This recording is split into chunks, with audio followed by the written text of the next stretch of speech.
نور کی برسات ہے برکت مہمان کی، نور کی برسات ہے برکت مہمان کی، آؤ ہم سمیٹ لیں یہ رحمت رمضان کی، آؤ ہم سمیٹ لیں یہ رحمت رمضان کی، آؤ ہم سمیٹ لیں یہ رحمت رمضان کی۔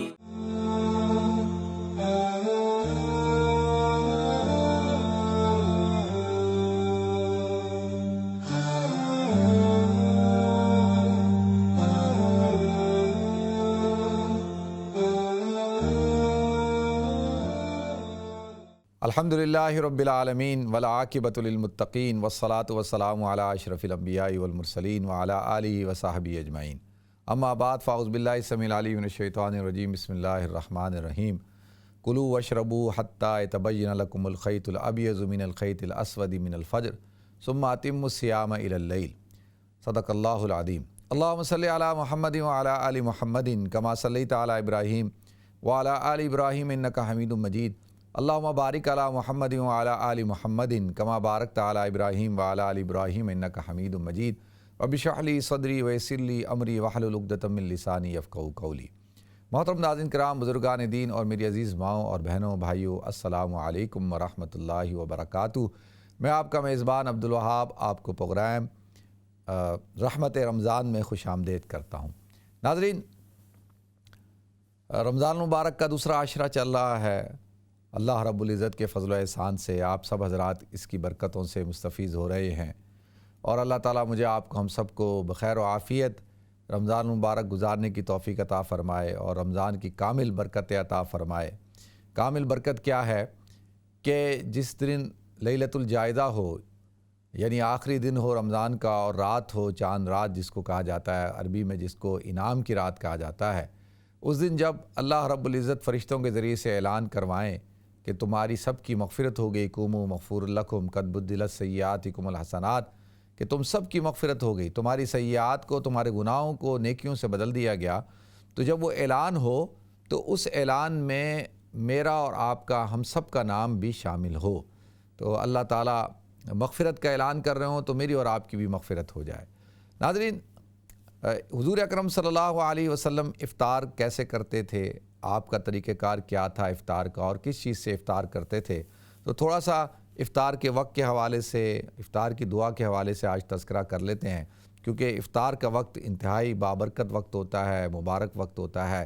اللہ رب العزت اس وقت پہ اپنی رحمت خاصہ کو متوجہ کرتے ہیں، اور روزے دار کی دعا اس وقت کے اندر اللہ تعالیٰ قبول فرماتے ہیں، اور اللہ تعالیٰ اس وقت کے اندر جو ہے وہ خوش ہو رہے ہوتے ہیں، کیونکہ روزے دار نے اللہ کے حکم کو پورا کیا ہوتا ہے، اور روزے دار بھی خوش ہو رہا ہوتا ہے کہ اس نے اللہ کے حکم کو پورا کر دیا، اور ابھی وہ افطار کرے گا، بھوکا پیاسا رہنے کے بعد اب وہ کھائے گا تو اس کو خوشی اور مسرت محسوس ہوگی۔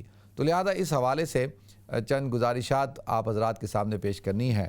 تو اللہ کے رسول صلی اللہ علیہ وسلم کی حدیث ہے، اور آپ صلی اللہ علیہ وسلم نے ارشاد فرمایا، حضرت عمر بن خطاب رضی اللہ تعالیٰ عنہ اس حدیث کے راوی ہیں، اور اللہ کے رسول صلی اللہ علیہ وسلم ارشاد فرماتے ہیں، اذا اقبل اللیل من ہنا وادبر من ہنا وغربت الشمس فقد افطر الصائم، کہ فرمایا اذا اقبل اللیل من ہنا وادبر النہار من ہنا، یعنی جب رات یہاں سے آ جائے اور دن جو ہے وہ چلا جائے، اور یعنی رات آ جائے اور دن چلا جائے، وغربت الشمس، اور سورج جو ہے وہ غروب ہو جائے، تو فقد افطر الصائمون، کہ اس حدیث کو امام بخاری اور امام مسلم رحمۃ اللہ علیہ دونوں نے بیان کیا، متفق علیہ حدیث ہے، کہ پھر فرمایا کہ فقط افطر الصائم، کہ روزے دار جو ہے وہ افطار کر لے۔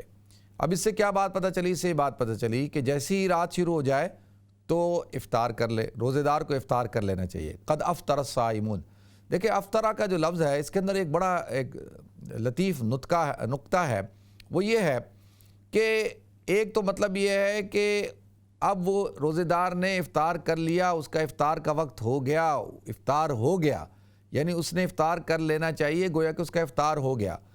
مطلب یہ ہے کہ اگر وہ اس وقت کے اندر اس نے کھایا پیا بھی کچھ نہیں تو اس کا افطار ہو گیا، یعنی اس کا روزہ مکمل ہو گیا۔ تو اس حدیث کے اندر جو افطرہ کا لفظ ہے، فطر کا، اس کے اندر یہ بڑا ایک دقیق نقطہ ہے جو میں نے آپ حضرات کے سامنے ارشاد فرمایا۔ پھر اللہ کے رسول صلی اللہ علیہ وسلم ارشاد فرماتے ہیں، حضرت ابو درداء رضی اللہ تعالیٰ عنہ نے ارشاد فرمایا، اس حدیث کو امام طبرانی رحمۃ اللہ علیہ نے بیان کیا اپنی کبیر میں.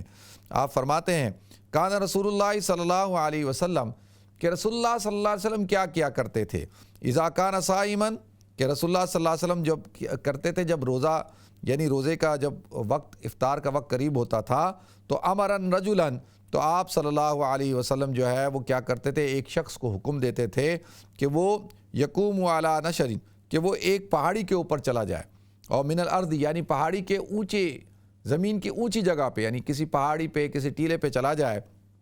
فَإِذَا قَالَ، اور جب وہ اعلان کرے کہے قد غربت الشمس، کہ سورج تحقیق کہ سورج غروب ہو گیا، افطرا، تو پھر افطار کر دیا جائے.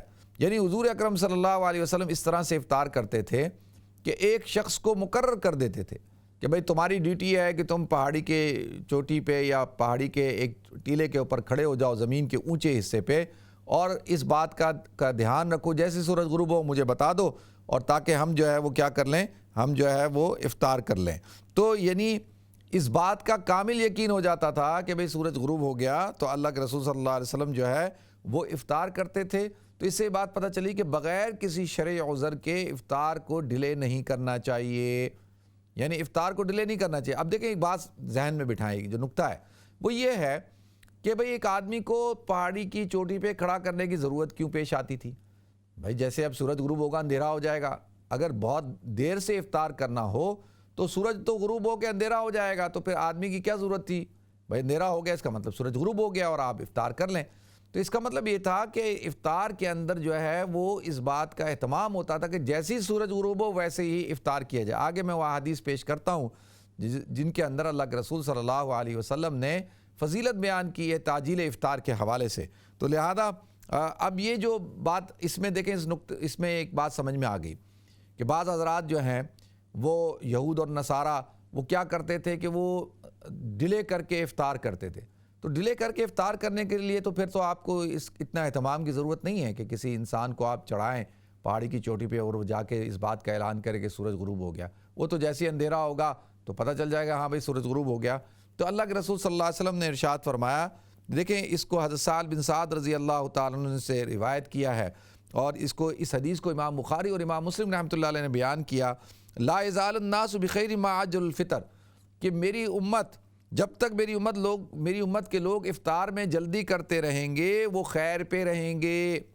لا یزال الناس بخیر، کہ لوگ خیر پہ رہیں گے، ما عجل الفطرہ، جب تک کہ وہ افطار میں جلدی کرتے رہیں گے.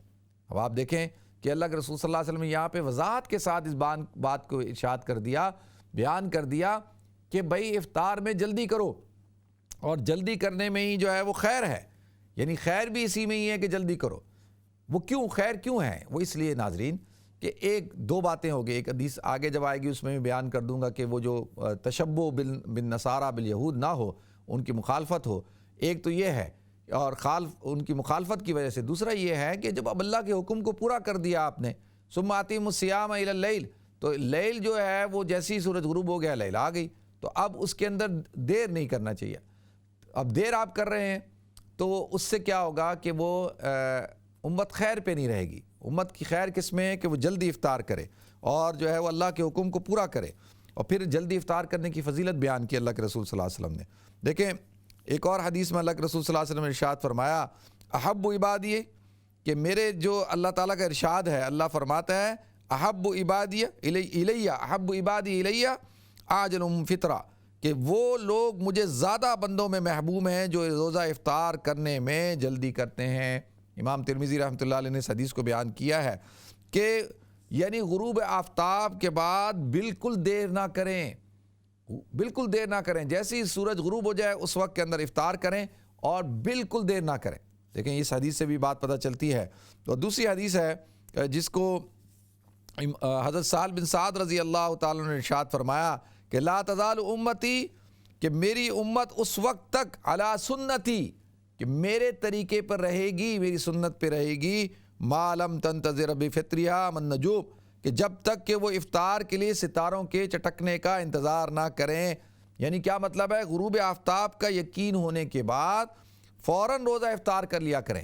دیکھیں اس کا مطلب یہ ہے کہ ایک تو ستارے ہوتے ہیں نا جو چاند کے ساتھ، جیسے آپ دیکھیں گے سورج غروب ہو رہا کے قریب ہوتا ہے تو ایک دو تارے نظر آنا شروع ہو جاتے ہیں، یہاں پہ وہ تارے مراد نہیں ہیں، یعنی وہ تارے کہ جو جیسی سورج غروب ہو جاتا ہے تو تارے نظر آنے لگتے ہیں۔ یہ تو اب ہم شہروں میں رہتے ہیں اور یہاں پر جو ہے وہ اس وقت پولوشن اتنی زیادہ ہے کہ وہ اتنی وضاحت کے ساتھ جو ہے ظاہری طور پہ نظر نہیں آتے، لیکن جو حضرات گاؤں دیہاتوں کے، ریگستانوں کے اور بیابانوں کے اور صحراؤں کے رہنے والے لوگ ہیں جہاں پہ الیکٹرکسٹی نہ ہو، وہاں پہ آپ کو وہ ستارے فوراً رات ہوتی ہے آپ کو آسمان بھرا ہوا نظر آتا ہے ستاروں سے، اور ایک عجیب منظر ہوتا ہے۔ تو لہذا اس حوالے سے اللہ کے رسول صلی اللہ علیہ وسلم نے ارشاد فرمایا کہ بھئی اس بات کا انتظار مت کرنا کہ بھئی آسمان پہ ستارے جو ہے چٹکنا شروع ہو جائیں، یعنی نظر آنا شروع ہو جائیں، یعنی اس کا مطلب یہ ہے کہ بھئی تو آپ نے بہت لیٹ کر دیا ہے، تو لیٹ نہیں کرنا۔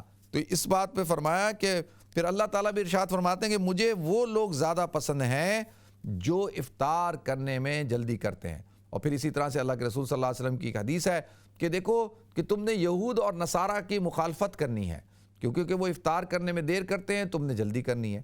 تو اس سے ایک بات تو پتہ چل گئی کہ بھئی انسان جو ہے مسلمان افطار کرنے میں جلدی کرے، یعنی اتنی جلدی بھی نہ کرے کہ بھئی غروب ہونے سے پہلے کر لے۔ یہ بات ذہن میں بٹھائیں، یہاں پہ بات ہو رہی ہے دیر سے افطار کرنے کی، یہ نہیں کہ بھئی جلدی کا مطلب یہ ہے کہ بھئی سورج غروب ہونے سے پہلے ہی کر لیں۔ اگر کہیں آپ ایسی جگہ پہ ہیں کہ اگر آپ کو پتہ نہیں ہے کہ بھئی سورج غروب ہونے کا ٹائم کیا ہے، اور آپ جو ہے وہ ایسے جگہ پہ آپ کو اندازہ نہیں ہے اور وہ بادل بھی آئے ہوئے ہیں، تو پھر تھوڑا سا 3-4 منٹ جو ہے وہ اور احتیاط کر لیں، تاکہ جو ہے وہ کیا ہو کہ یقین ہو جائے کہ بھئی سورج غروب ہو گیا ہے، کہیں ایسا نہ ہو کہ بھئی سورج غروب ہونے سے پہلے افطار نہ ہو جائے۔ تو یہ تھوڑا سا اس بات کا خیال رکھنا ہوتا ہے۔ تو اللہ کے رسول صلی اللہ علیہ وسلم کی عادت شریفہ بھی یہی تھی۔ دیکھیں حضور اکرم صلی اللہ علیہ وسلم کی عادت شریفہ کیا تھی افطار کرنے کی، اور کس چیز سے آپ کرتے تھے؟ تو پہلے تو میں یہ بتاؤں کہ حضور اکرم صلی اللہ علیہ وسلم نماز سے پہلے جو ہے وہ افطار کیا کرتے تھے، یعنی یہ بات ذہن میں بٹھائیں کہ نماز پڑھنے سے پہلے آپ افطار کیا کرتے تھے۔ اچھا، حضور صلی اللہ علیہ وسلم کا افطار تو کیا تھا؟ وہ تو کھجوریں تھیں، آپ کھجور اور پانی سے افطار کرتے تھے، ہماری طرح تھوڑی کہ پورا پورا دسترخوان ہوتا تھا۔ تو لہذا آپ پہلے افطار کرتے تھے، بعد میں نماز پڑھتے تھے، اور پھر نماز کے بعد جو آپ نے کھانا وغیرہ کھانا ہوتا تھا آپ کھاتے تھے۔ باقی آج کل جیسے ہمارے ہاں رواج ہو چکا ہے مساجد کے اندر، گھروں کے اندر، کہ بھئی ہم افطار کرتے ہیں تو ساتھ میں جو ہے وہ پکوڑے، سموسے اور چاٹ اور فروٹ چاٹ اور پتہ نہیں کباب اور یہ سب چیزیں بھی ہوتی ہیں۔ تو اب کیا کرنا چاہیے کہ کس طریقے سے؟ دیکھیں 2 طریقہ کار ہیں۔ ایک طریقہ کار تو یہ ہے کہ کھجور اور پانی سے افطار کر کے نماز پڑھ کے اور پھر جو ہے وہ کھانا کھایا جائے، اور دوسرا یہ ہے کہ نماز، اذان اور نماز کے اندر تقریباً علماء نے بیان کیا کہ زیادہ سے زیادہ جو وقفہ ہونا چاہیے وہ 10 منٹ کا ہونا چاہیے، 5 منٹ سے لے کے 10 منٹ تک کا وقفہ ہونا چاہیے، اس سے زیادہ نہیں ہونا چاہیے۔ اس سے زیادہ کریں گے تو پھر وہ نماز جو ہے وہ کراہت کے ساتھ ہوگی۔ تو لہذا کوشش کریں کہ بھئی 10 منٹ سے زیادہ جو ہے افطار میں 10 منٹ سے زیادہ نہ لگائیں، بلکہ اس سے کم ہی لگائیں، اور باقی نماز پڑھ کے پھر آرام سے جو ہے آپ حضرات افطاری کریں، کھائیں جو بھی آپ نے کھانا ہے پینا ہے۔ تو اسی طرح اللہ کے رسول صلی اللہ علیہ وسلم کی حدیث ہے کہ دیکھیں اللہ کے رسول صلی اللہ علیہ وسلم نے ارشاد فرمایا کہ 3 چیزیں اللہ رب العزت کو بہت زیادہ پسند ہیں، اور وہ کیا ہیں؟ ثلاثۃ یحب اللہ، اللہ تعالیٰ کو 3 چیزیں بہت پسند ہیں۔ تعجیل الافطار، ایک چیز کیا ہے؟ افطار کے اندر جلدی کرنا، اور دوسری چیز کیا ہے؟ وتاخیر السحور، اور دوسری چیز ہے کہ سحور کے اندر سحری کو آخر تک لے کے جانا، بالکل آخری وقت میں جا کے سحری کرنا، اور وضرب الیدین احدھا علی الاخری فی الصلاۃ، کہ ایک ہاتھ کا دوسرے ہاتھ کے اوپر نماز میں رکھنا، یعنی مارنا رکھنا کا مطلب کیا ہے؟ جیسے یعنی سیدھا ہاتھ آپ کا الٹے ہاتھ کے اوپر ہو، ایسے ہاتھوں کا باندھنا۔ یہ اللہ رب العزت کو یہ 3 باتیں بہت پسند ہیں۔ 2 تو ہو گئیں افطار سے متعلق یا رمضان کے روزے سے متعلق، ایک افطار میں جلدی کرنا، سحری میں دیر سے یعنی آخر تک سحری کرنا، اور نماز کے اندر ہاتھوں کا باندھنا۔ تو یہ بات جو بڑی اہم ہے، اس کو سمجھیں کہ بھئی یہ جلدی جلدی کہا جا رہا ہے، جلدی کرو جلدی کرو، کیوں افطار میں جلدی کرو؟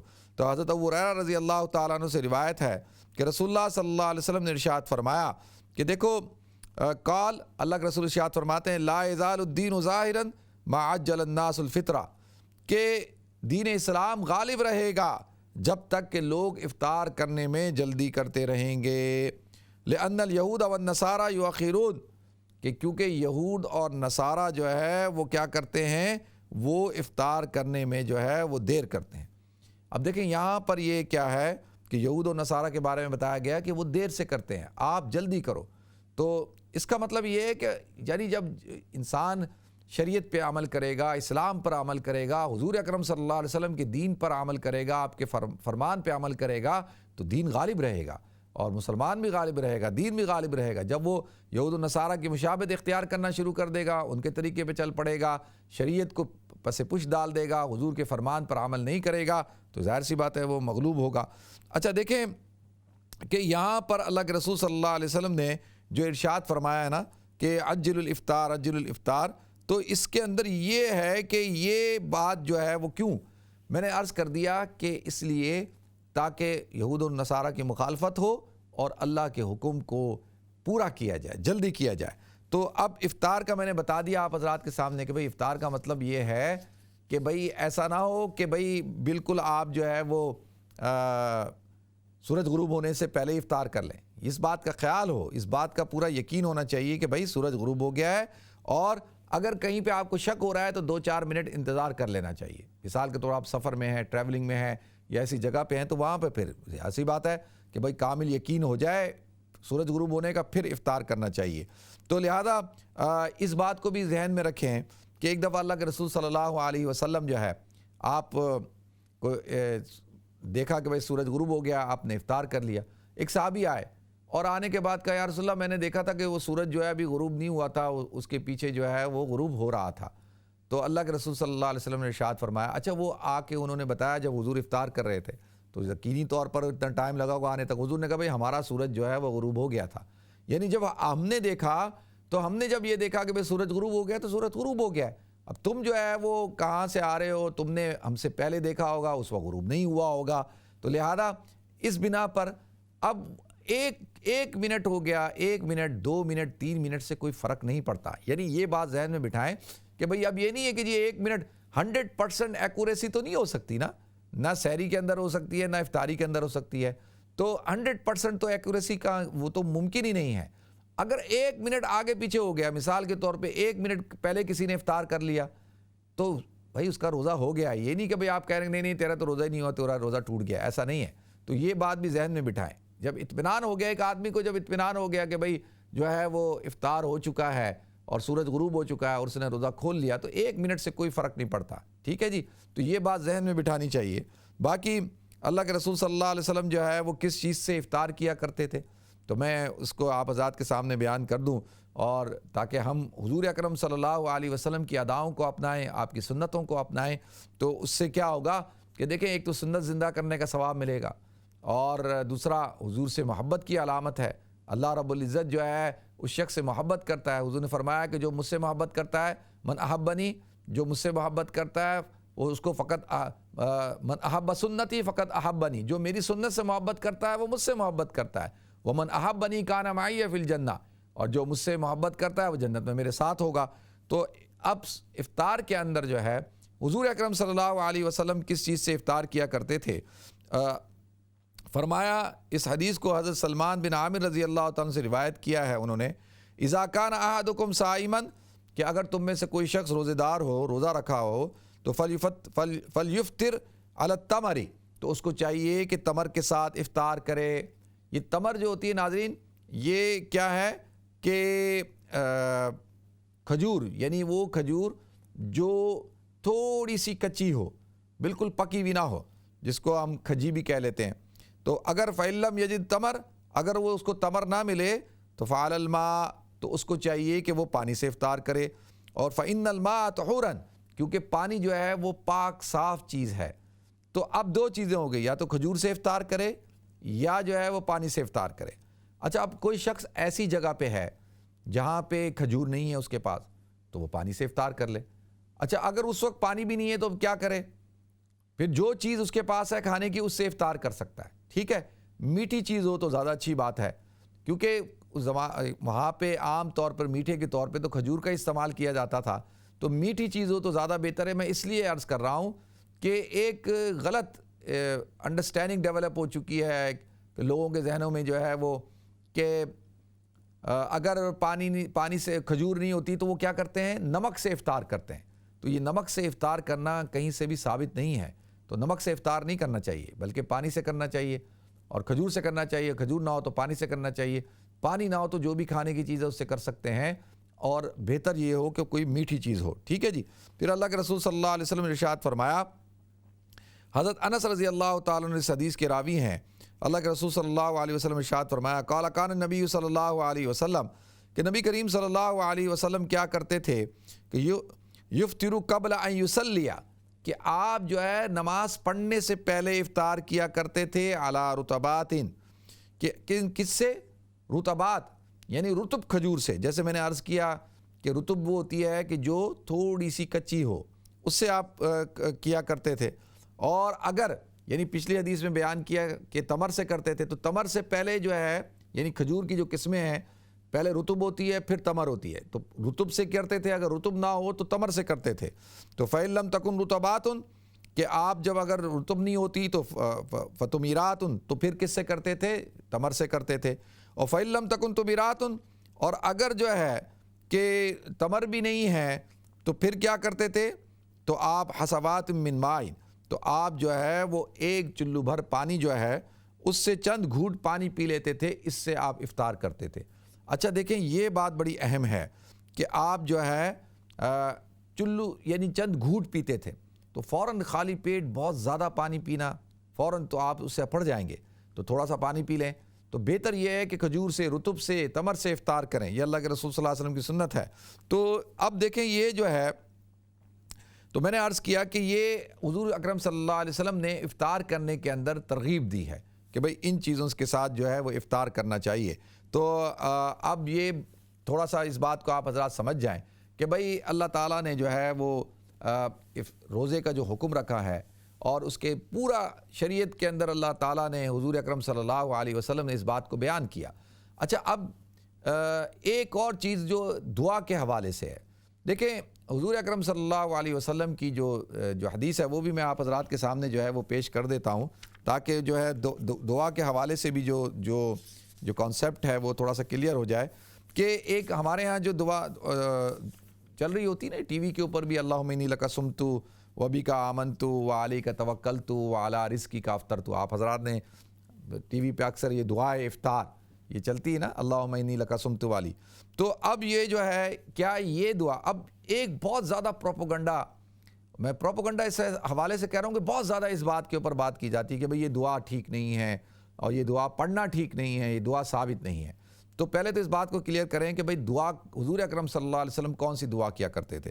دیکھیں حضرت معاذ بن زہرہ رضی اللہ تعالیٰ عنہ سے روایت ہے کہ رسول اللہ صلی اللہ علیہ وسلم جو ہے وہ دعا کرتے تھے کہ اللہم لک صمت وعلی رزقک افطرت۔ ابو داؤد کی یہ حدیث ہے کہ اللہم لک صمت وعلی رزقک افطرت، بس یہ دعا۔ تو اب اگر جیسے اور پھر ذہب الظما وابتلت العروق وثبت الاجر انشاءاللہ، تو یہ دعا بھی پڑھا کرتے تھے، یہ بھی ابو داؤد کی روایت ہے۔ تو اب اس سے بات پتہ چلی کہ اور یا واسع الفضل اغفر لی، یہ دعا بھی پڑھا کرتے تھے۔ تو علماء نے کہا ہے کہ دعا کے اندر یہ گنجائش ہوتی ہے کہ آپ ایسے الفاظ کا اضافہ کر لیں کہ جس سے اور زیادہ آپ کی بندگی عاجزی کا اظہار ہو۔ تو اللہم انی لک صمت وبک آمنت وعلیک توکلت وعلی رزقک افطرت، تو اس کے اندر وبک آمنت وعلیک توکلت وعلی رزقک افطرت، تو اس میں کیا ہے کہ میں آپ پہ، اللہ تیرے پہ ایمان لایا، وعلیک توکلت، اے اللہ میرا آپ ہی پہ توکل ہے، اور میں آپ کے دیے ہوئے رزق سے افطار کرتا ہوں۔ تو اس میں کوئی یعنی شریعت کے اندر کوئی ایسی ممانعت نہیں ہے کہ جی یہ دعا پڑھی ہی نہیں جا سکتی، کہ اس کو پڑھنا ہی نہیں چاہیے، ٹھیک ہے جی۔ تو جو جتنی بات ہے اتنی ہے شریعت کے اندر، اور دعا کے اندر دعا مانگنے میں گنجائش ہے کہ آدمی اپنے الفاظ کے اندر بھی مانگ سکتا ہے۔ دیکھیں نا اللہ کے رسول صلی اللہ علیہ وسلم یا واسع الفضل اغفر لی دعا مانگا کرتے تھے۔ اسی طریقے سے جو ہے افطار کے بعد جو ہے ذہب الظما وابتلت العروق وثبت الاجر انشاءاللہ، کہ ذہب الظما کہ پیاس ختم ہو گئی، وابتلت العروق اور جو رگیں ہیں وہ تر ہو چکی ہیں، وثبت الاجر انشاءاللہ اور اجر جو ہے وہ لکھ دیا گیا، ثابت ہو گیا۔ تو یہ دعا آپ کس کے بعد مانگتے تھے؟ افطار کرنے کے بعد مانگتے تھے۔ تو لہذا ناظرین یہ حضور اکرم صلی اللہ علیہ وسلم کی تعلیمات ہیں افطار کے حوالے سے، اور افطار کے وقت میں لصائم فرحتان کہ روزے دار کے لیے دو خوشیاں ہیں، اور فرحت عند افطار ہی یعنی فرحت فطر ہی اور فرحت عند لقاء ربی، اور ایک کیا ہے کہ افطار کے وقت اس کو خوشی ملتی ہے، اور ایک جب وہ اللہ رب العزت سے ملاقات کرے گا۔ اللہ تعالی ہمیں وہ دن دکھائے، اللہ تعالی ہم سب سے راضی ہو۔ وآخر دعوانا الحمدللہ رب العالمین۔ ناظرین ہمیں بریک کی طرف جانا ہے، انشاءاللہ بریک کے بعد حاضر ہوتے ہیں۔ السلام علیکم ورحمۃ اللہ وبرکاتہ۔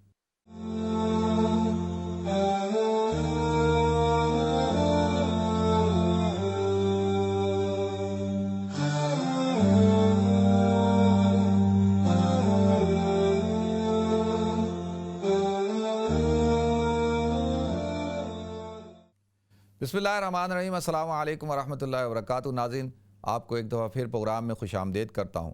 ناظرین اللہ کے رسول صلی اللہ علیہ وسلم نے افطار کرانے کے کافی فضائل بیان کیے ہیں، اور اس حوالے سے میں آپ حضرات کے سامنے حضور اکرم صلی اللہ علیہ وسلم کی حدیث پیش کر دیتا ہوں۔ اور اللہ کے رسول صلی اللہ علیہ وسلم نے ارشاد فرمایا، حضرت سلمان فارسی رضی اللہ تعالیٰ عنہ بیان کرتے ہیں، اس کو امام بہقی نے شعب الایمان میں اس حدیث کو بیان کیا ہے کہ اللہ کے رسول صلی اللہ علیہ وسلم نے ارشاد فرمایا، پوری لمبی حدیث ہے، اس میں یہ ٹکڑا آپ حضرات کے سامنے پیش کر رہا ہوں۔ من فطر فیہ صائما کان لہ مغفرۃ لذنوبہ وعتق رقبتہ من النار وکان لہ مثل اجرہ من غیر ان ینقص من اجرہ شیء۔ قلنا یا رسول اللہ لیس کلنا یجد ما یفطر بہ الصائم۔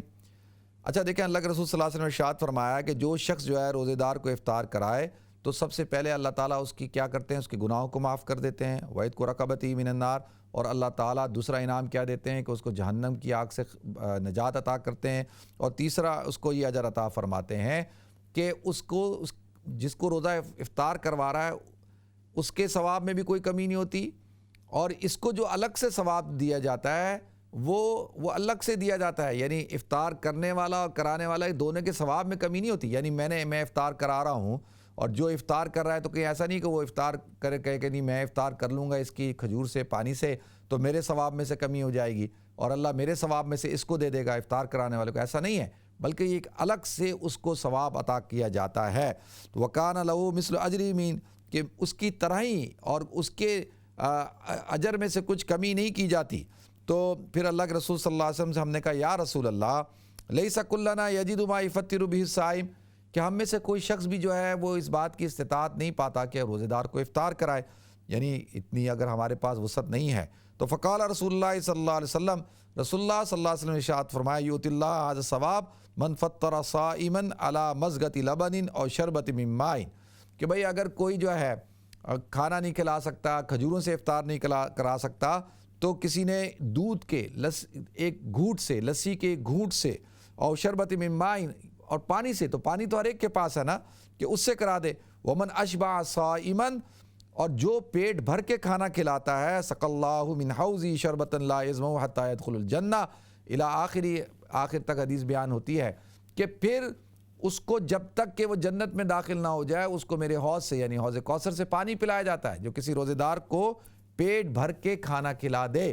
تو لہذا ناظرین آج ہمارے معاشرے کے اندر اس کا اہتمام ختم ہو گیا۔ یہ الحمدللہ تھوڑا بہت ہے کہ بھئی افطار بنا کے پڑوسیوں کے گھر میں اور جو ہے اپنے رشتہ داروں کے گھر میں بھیجا جاتا ہے، بہت اچھی بات ہے، اور باقی رشتہ داروں کے حقوق بھی ہیں اور پڑوسیوں کے حقوق بھی ہیں اور عامت المسلمین کے بھی حقوق ہیں۔ آپ دیکھیں مدینہ منورہ میں، مکہ المکرمہ میں کتنا اہتمام ہوتا ہے کہ مسجدوں میں اور مطاف میں، حرم میں، حرمین شریفین میں، مسجد اقصیٰ میں اور مساجد کے اندر راستوں میں لوگ جو ہے وہ دسترخوان لگاتے ہیں اور لوگ کہتے ہیں بھئی ہمارے کھجور سے، ہمارے کھانے سے افطار کر لو، اور اتنا بڑا ثواب ہے۔ صحابہ کرام اس پر عمل کرتے تھے، حضور عمل کرتے تھے، تو لہذا اس کا اہتمام کرنا چاہیے، اور صرف اس بات کا خیال رکھیں کہ بھئی اگر افطار پہ کسی کو بلایا ہے یا آپ کہیں گئے ہیں تو افطار کے ساتھ ساتھ نماز کا اہتمام بھی ہو، اور نماز کا اہتمام کرنا بہت ضروری ہے۔ اور یہ جو ابھی تو اللہ کا شکر ہے کہ یہ سلسلہ کم ہو گیا کووڈ کی وجہ سے، ورنہ بڑے بڑے ریسٹورنٹوں کے اندر جو ہے وہ افطار پیکیجز ہوتے تھے اور لوگ وہاں پہ جمع ہو جاتے تھے اور بس کھا رہے ہیں، اور نہ نماز کی فکر ہے نہ تراویح کی فکر ہے۔ تو ان چیزوں کا خیال رکھنا چاہیے۔ باقی کوشش کریں کہ بھئی آپ اور میں، ہم سب، کہ ہمارے کھجوروں سے، ہمارے پانی سے، دیکھیں غریب آدمی پانی سے تو افطار کروا سکتا ہے نا، تو پانی سے افطار کروا دے تو ضرور اس کے اندر اہتمام کرنا چاہیے. اللہ تعالیٰ ہم سب کو عمل کرنے کی توفیق عطا فرمائے. وآخر دعوانا الحمدللہ رب العالمین. دیکھتے ہیں ہمارا سا کالر کون ہے. السلام علیکم.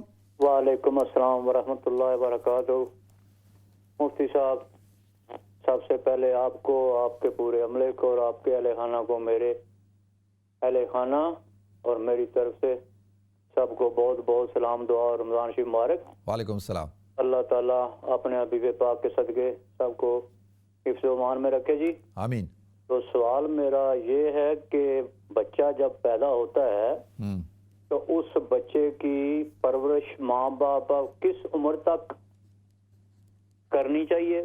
کو فرض ہے ماں باپ کا کہ اس بچے کی پرورش کرے، اور اس کے بعد اس بچے کی کب شروع ہوتی ہے کہ وہ اپنے ماں باپ کی دیکھ بھال کرنی شروع کرے؟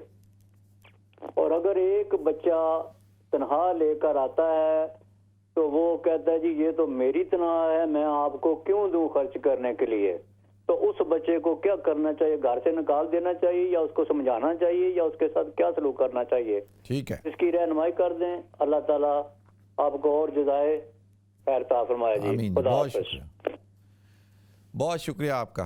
نیکسٹ کال لیتے ہیں. السلام علیکم. وعلیکم السلام ورحمۃ اللہ وبرکاتہ.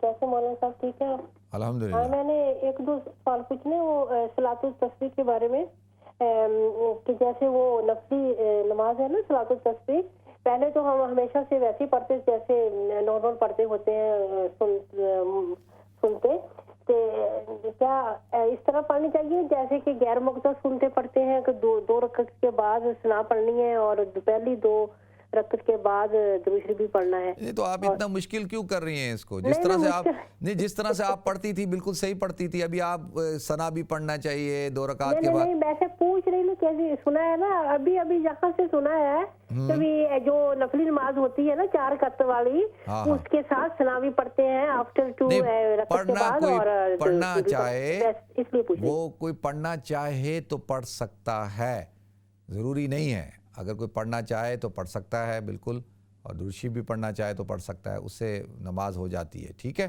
تو نفل جس طرح پڑھتے ہیں اسی طرح صلاۃ التسبیح پڑھا جاتا ہے. بس یہی سمپل طریقہ ہے.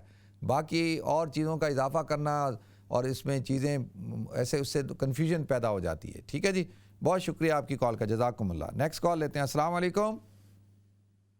السلام علیکم. وعلیکم السلام. جی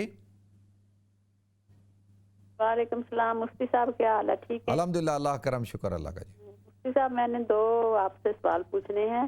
ایک تو نماز قضا کا پوچھتی ہوں کہ ہر نماز کے ساتھ قضا کرنی چاہیے؟ بالکل، میں بتاتا ہوں آپ کو. ٹھیک ہے جی،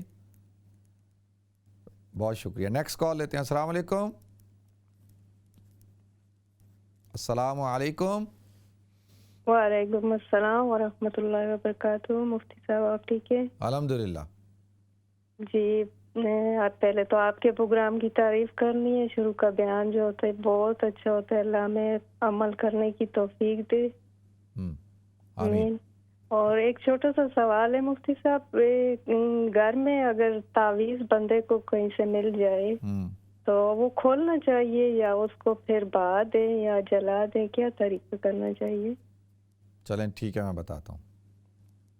ٹھیک ہے، بہت شکریہ آپ کی کال کا، جزاکم اللہ. نیکسٹ کال لیتے ہیں. السلام علیکم.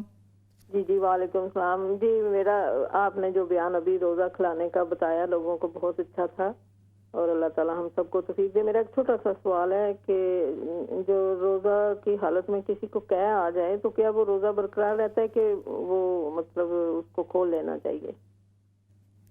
چلیں ٹھیک ہے، میں عرض کرتا ہوں. میں تو سمجھا تھا آج آپ مجھے دعوت دیں گی کہ بھائی افطار کرو آ کے.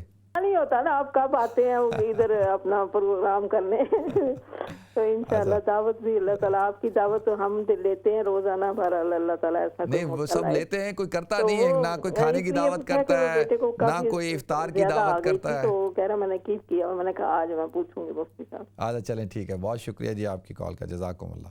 اور نیکسٹ کال لیتے ہیں. السلام علیکم.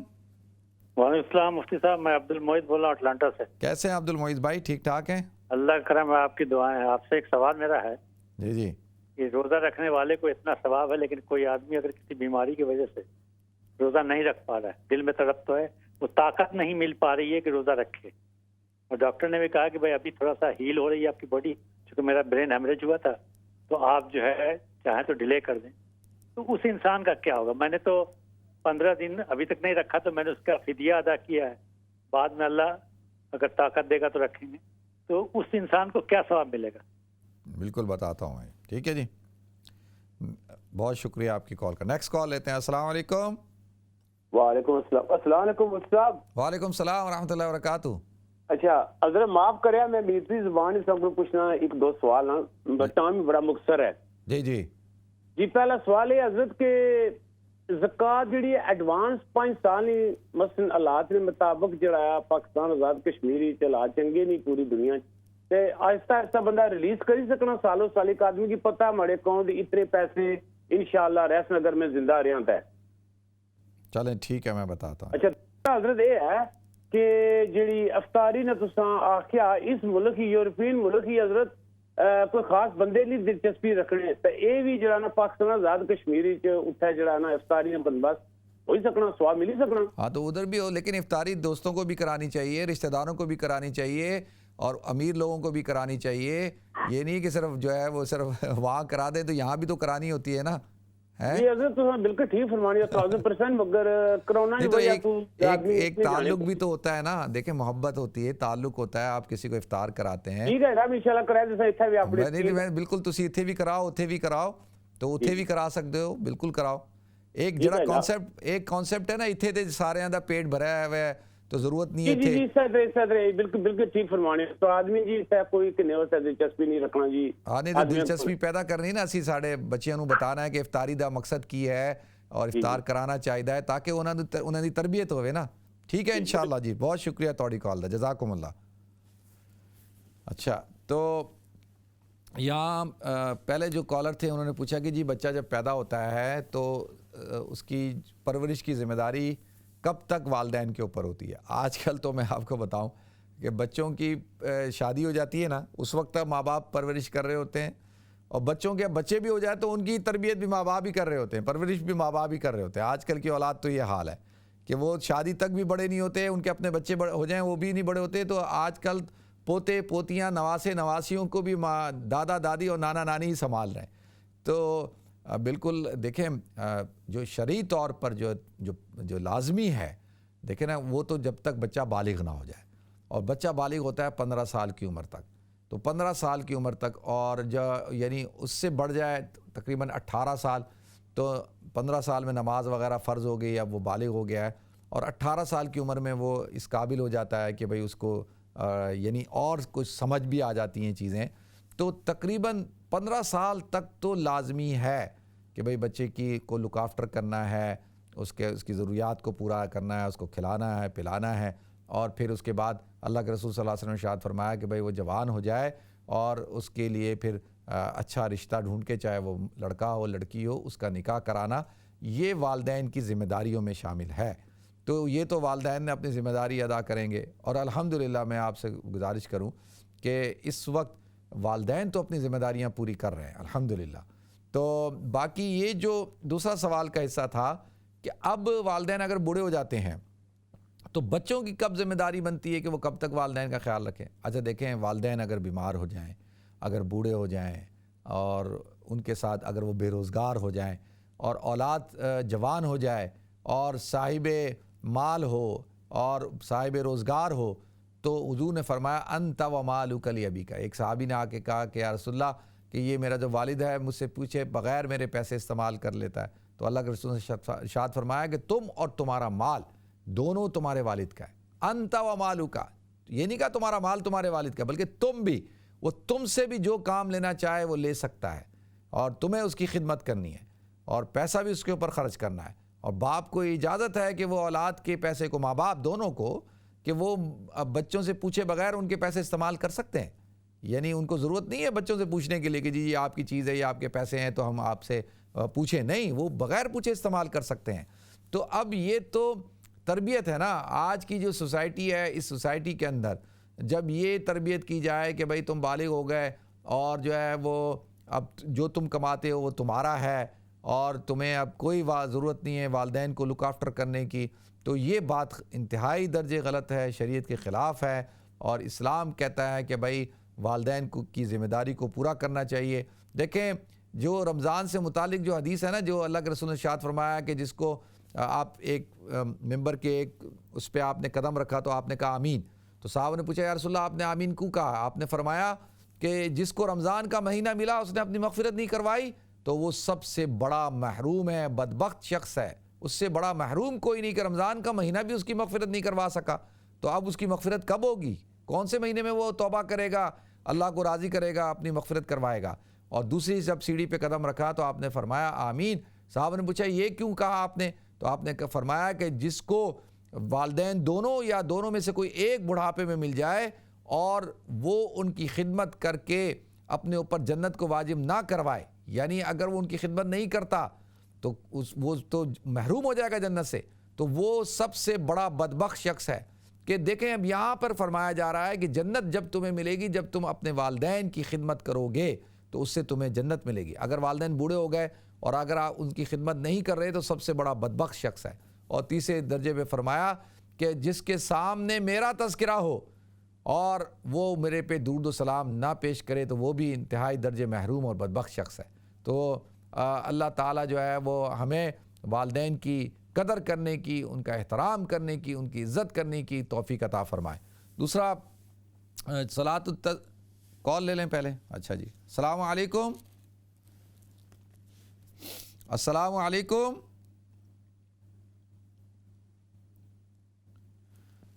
السلام علیکم۔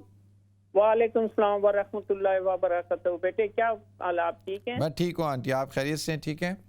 آج جو ہے نا خاموشی میں نے توڑی، آپ نے کہا کہ دعوت ہے تو میں نے کہا میں آج آپ کو بالکل ٹی وی پہ دعوت دیتی ہوں کہ میرے ساتھ روزہ کھولیں۔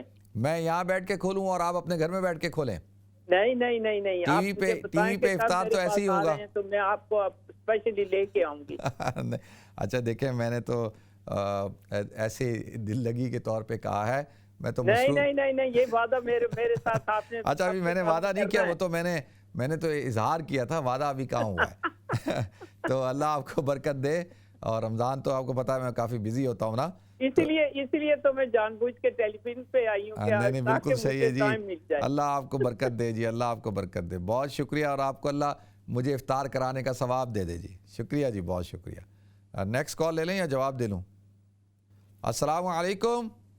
وعلیکم السلام مفتی جی، میں چلو بھائی جڑا کپڑے واشنگ مشین چ پائی دے نا، پاک تے نہ پاک کٹھے دھو سکنے ہاں؟ چلیں ٹھیک ہے، میں بتاتا ہوں جی، ٹھیک ہے۔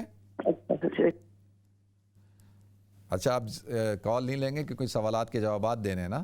اچھا نماز کے حوالے سے پوچھا کہ بھئی نماز اگر قضا کریں تو ہر نماز کے ساتھ ایک نماز پڑھ سکتے ہیں؟ بالکل پڑھ سکتے ہیں، اور الگ سے بھی پڑھ سکتے ہیں۔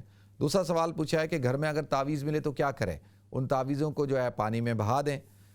تیسرا سوال یہ پوچھا گیا ہے کہ قے آنے سے کیا روزہ ٹوٹ جاتا ہے؟ اچھا دیکھیں اگر تو قے بیماری کی وجہ سے آ رہی ہے، یعنی اس میں آپ کا کوئی عمل دخل نہیں ہے اور ایک دم قے آ گئی تو اس قے آنے سے روزہ نہیں ٹوٹتا ہے، وہ چاہے وہ تھوڑی ہو چاہے وہ زیادہ ہو۔ ہاں اگر جان بوجھ کے کوئی قے لے کے آ رہا ہے، یعنی جان بوجھ کے اس نے قے کی ہے، تو اگر وہ منہ بھر کے ہے تو اس سے روزہ ٹوٹ جاتا ہے، اگر منہ بھر کے نہیں ہے تو اس سے روزہ نہیں ٹوٹتا۔ پھر اسی طرح سے سوال پوچھا عبد المعیز بھائی نے کہ وہ حضرات جو روزہ نہیں رکھ سکتے بیماری کی وجہ سے، تو کیا ان کو بھی یہ روزہ رکھنے والوں کی طرح ثواب ملے گا؟ بالکل ملے گا۔ اللہ کے رسول صلی اللہ علیہ وسلم نے ارشاد فرمایا کہ جو شخص بڑھاپے کی وجہ سے، بیماری کی وجہ سے ایسے اعمال نہ کر سکے جو جوانی میں وہ کرتا تھا، تو اس کو وہ جوانی والے اعمال جو وہ کرتا تھا اسی کا ثواب ملے گا، اسی طرح سے اس کو ثواب ملے گا۔ تو دوسرا زکوٰۃ کیا ایڈوانس دے سکتے ہیں؟ اچھا دیکھیں زکوٰۃ تو سال میں اس کو آپ کو اس طرح سے سمجھاتا ہوں، ابھی حج کا مہینہ شروع نہیں ہوا، ٹھیک ہے، اور تو ابھی حج فرض نہیں ہے، ابھی کوئی وہاں جا کے طواف کرے، مینا میں رمی کر لے، عرفات میں وقوف کرے، حج ہوگا نہیں ہوگا۔ اسی طریقے سے رمضان کے مہینے سے پہلے کوئی آدمی ایک مہینہ روزے رکھ لے تو وہ کہیں گے بھائی اس لیے کہ ابھی رمضان کا مہینہ شروع نہیں ہوا تو روزے فرض نہیں ہوئے، جب روزے فرض نہیں ہوئے تو تم نے رکھے تو وہ روزے تو نفل ہو گئے۔ اسی طریقے سے نماز کا وقت، ابھی مغرب کا وقت نہیں ہوا، اب کوئی آدمی جو ہے ابھی مغرب کی نماز پڑھ لے تو اس کی نماز ہو جائے گی؟ نہیں ہوگی۔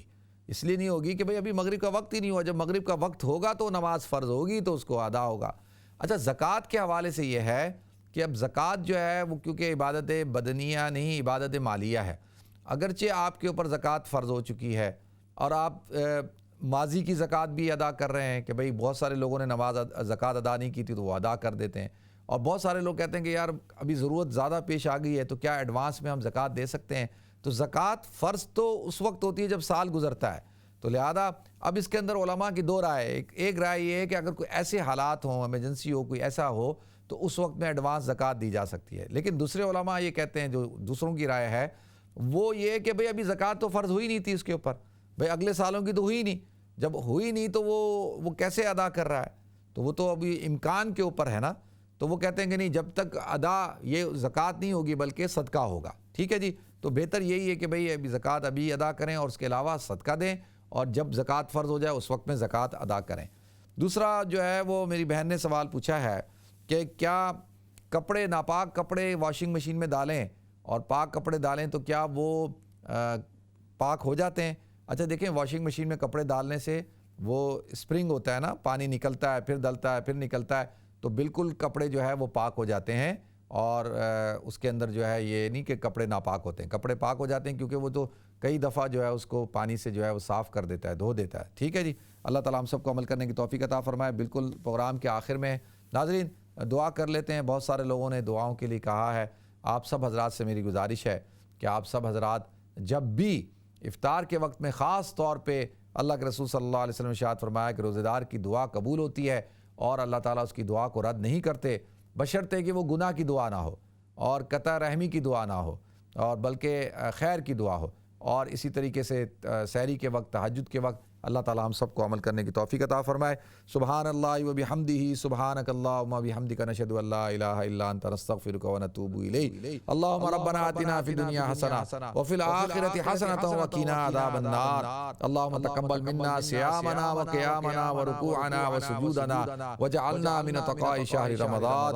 اللہم انا نسألک من خیر ما سألک من نبیک و حبیبک سیدنا محمد صلی اللہ علیہ وسلم، ونعوذ بک من شر ما استعاذ من نبیک و حبیبک سیدنا محمد صلی اللہ علیہ وسلم، انت المستعان وعلیک البلاغ ولا حول ولا قوة الا باللہ العلی العظیم۔ ربنا تقبل منا انک انت السمیع العلیم وتب علینا انک انت التواب الرحیم، وصلی اللہ تعالی علی خیر خلقہ سیدنا مولانا محمد وعلی آلہ وصحبہ اجمعین، آمین برحمتک یا ارحم الراحمین۔ ناظرین انشاءاللہ آپ حضرات سے پھر ملاقات ہوگی، اپنا خیال رکھیے گا، اپنی دعا میں یاد رکھیے گا۔ السلام علیکم ورحمۃ اللہ وبرکاتہ۔